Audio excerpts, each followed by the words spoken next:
Day 50. Woke up at 5:30, did everything right. And for the first time in 50 days, I hated it. Not the work, not the routine. The cage I built around myself. Yesterday, I told you the difference between discipline and punishment. Discipline builds, punishment destroys. But nobody talks about what happens when discipline, good discipline that is, starts feeling like a prison, right?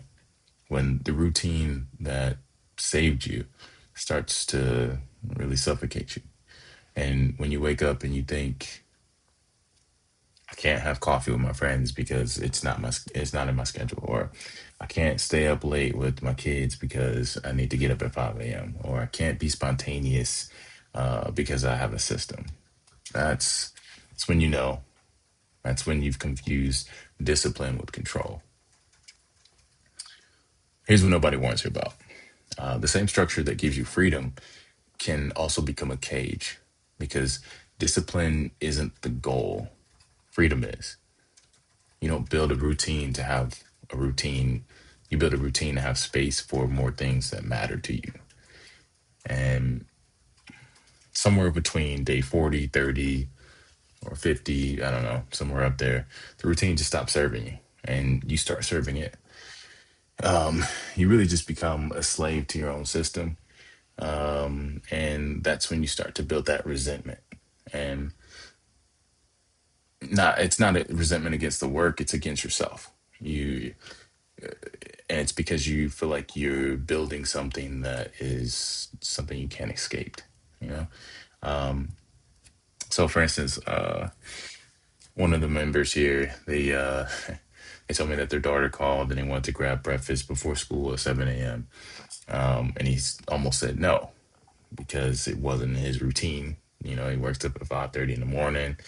From between 5:30 and 7 he works, and that's kind of like his non-negotiable. Understandable. But I told him, like, man, like, you're really saying that the routine matters more than your moment with your daughter. And that's when he realized. And he's like, oh, yeah. He had turned discipline into dogma. And the structure that he had created, really to be present for his kids, it was actually what was making him become absent in some cases. So, needless to say, he went to breakfast with her and everything. He skipped his routine, and he broke his system. And you know what happened? Nothing. The world didn't end. His discipline didn't collapse, because discipline isn't it about. I mean, discipline is really, it's about knowing when to hold the line and knowing when to bend it. And here's the part that most people miss. Structure says this is my default. This is my pattern. Control says this is my rule. There's no exceptions. Structure is flexible. Control is rigid. Structure serves you, and control runs you. You know what I mean? So structure is, I wake up at 5:30 in the morning, 6 days a week, whereas discipline, or control rather, excuse me, is I wake up at 5:30 every single day, no matter what. You see the difference? You see how, like, there's no built-in grace. One has built-in grace, while the other one has built-in shame. And the version with no grace, it's not discipline, that's fear. Fear that if you bend once, you'll break completely. And that's punishment thinking, honestly, not discipline thinking. So here's what I learned on day 50. Discipline needs margins. What I call the 80/20 rule. And I know there's a million 80/20 rules out there, but 80% of the time, I follow my structure. It's a non negotiable. 20% of the time, I give myself permission to be human. And that 20% isn't failure, guys.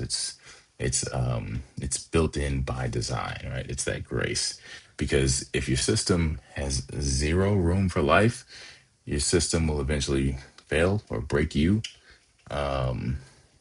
Like, I wake up at 5:30 6 days a week. One day I don't set my alarm.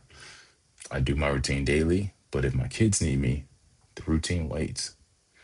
I follow my structure until something more important shows up. And that's the goal, guys. That 20%, that's not weakness, that's wisdom. It's understanding that discipline isn't about control. It's about creating a life when you're free to choose what matters most, because the default is already handled, right? So here's how you know if your discipline is a prison or a platform. You got to ask yourself, does my routine give me energy or does it drain it? Does it create space for what matters or does it steal from it? Do I feel proud when I follow it or just exhausted? Because if your routine is draining you, it's not discipline at that point. It's punishment. You it's punishment wearing a schedule. Real discipline should feel like freedom, not because you can do whatever you want, but because the structure handles the small stuff, so you have energy for the big stuff. Your discipline should make you more available, not less available. Here's what I wish someone had told me on day one. You're allowed to change your system. You're allowed to say the routine worked for 6 months. Now it doesn't. You're allowed to evolve because the version of you that needed to wake up at 5 a.m. to prove that you weren't broken is no longer there, right? That's not the same version of you 6 months later. You're different now. And your discipline should reflect who you're becoming, not who you were trying to escape. So, day 50, I realized I don't need to punish myself with structure anymore. I need structure that protects my freedom. And those those are two completely different systems. Protecting your freedom and and structure that helps you become someone or become the person that you want to be. Those are two different things. So here's your assignment. Look at your routine, your discipline, your system, and ask, is it serving my life or running it? And am I more free because of this or less free? If it's a prison, you're allowed to redesign it. That's not quitting, that's evolving. So follow me for day 30. That's where I talk about what happened when I rebuilt my system from scratch. Because sometimes the most disciplined thing you can do is admit your system isn't working anymore and start over. Not because you failed, but because you grew. So I'll see you guys tomorrow.